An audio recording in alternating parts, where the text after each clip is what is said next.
I was halfway through my third cup of coffee when I sent the text that changed everything. Girl, I swear if this CEO rejects my proposal without even reading it, I'm quitting and opening a taco truck. I hit send. 2 seconds later, I realized something was wrong. The contact name at the top didn't say Maya Two Hearts. It said Daniel Mercer. CEO. My CEO. My stomach dropped so fast I thought I might actually pass out at my desk. Daniel Mercer wasn't just any CEO. He was the founder of the tech startup I'd been working at for 2 years. Brilliant. Intimidating. The kind of man who walked into a room and made everyone sit up straighter. He barely smiled. He definitely didn't joke around. And I had just accidentally told him I'd open a taco truck if he rejected my proposal. 3 dots appeared on the screen. Typing. I couldn't breathe. Then his reply came in. Well, before you invest in a taco truck, maybe give me a chance to read the proposal first. I stared at the message, face burning. He wasn't angry. He wasn't firing me. He was joking. I quickly typed back. I am so sorry. That was meant for my friend. Please pretend you never saw that. A minute passed. Then. Too late. Now I'm curious. What kind of tacos? I blinked. Was this real? I glanced toward his glass office across the floor. He was inside, sleeves rolled up, focused on his laptop. Completely calm. As if he hadn't just shattered my professional dignity. I replied carefully. Gourmet fusion. Korean barbecue meets street-style authenticity. Another pause. Interesting, he wrote. Come to my office. Let's discuss your proposal. And the taco truck contingency plan. I wanted the floor to swallow me. But 5 minutes later, I was knocking on his office door. Come in. His voice was calm, controlled. I stepped inside, clutching my tablet like a shield. He looked up at me, and to my surprise, there was a faint smile on his face. You were serious about quitting? He asked. No. I said quickly. It was just frustration. I worked really hard on this pitch, and I guess I was nervous. He nodded. Good. Because I did read your proposal. My heart skipped. And? He leaned back in his chair.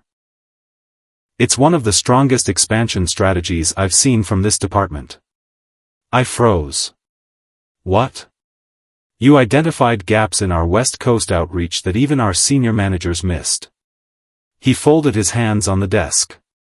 I was going to call you in this afternoon to approve it. My brain struggled to process that. Approve it? Yes. He tilted his head slightly. Unless you'd rather pursue the taco truck. A laugh escaped me before I could stop it. The tension in the room shifted. It wasn't boss and employee anymore. It felt lighter. I'll stick with tech, I said. For now. He nodded. Then his expression softened. You know, he said, most people are too careful with me. They filter everything. It was refreshing to see honesty. My cheeks warmed again. Even the taco truck part? Especially the taco truck part. There was a moment of silence. Not awkward. Just charged. Then he said something that surprised me even more. We're hosting a networking dinner Friday night. Investors, partners. I need someone who understands this expansion plan inside and out. His eyes met mine. Would you join me? My pulse quickened.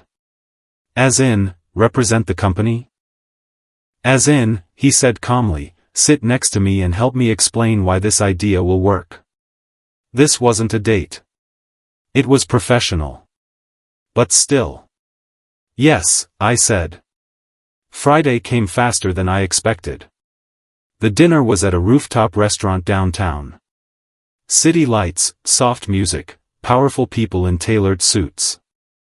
I wore my best navy dress, professional but confident. When I arrived, Daniel stood as I approached the table. "You clean up well," he said quietly. "So do you," I replied before I could stop myself. The night went smoothly. I explained the strategy. Answered questions. Held my ground. And Daniel? He didn't interrupt me once. He let me lead. After the investors left, we stayed behind on the terrace. "You impressed them," he said. "I impressed you," I corrected, half joking. He looked at me, thoughtful. "You did," he admitted. The city wind brushed against us. For a second, I remembered the accidental text. The taco truck. The panic. Funny how a mistake could open a door you didn't even know existed. As we walked toward the elevator, he glanced at me. "If this tech thing ever fails," he said, "I might invest in that taco truck." I smiled. "Only if you promise not to text me about it by accident." This time, he actually laughed.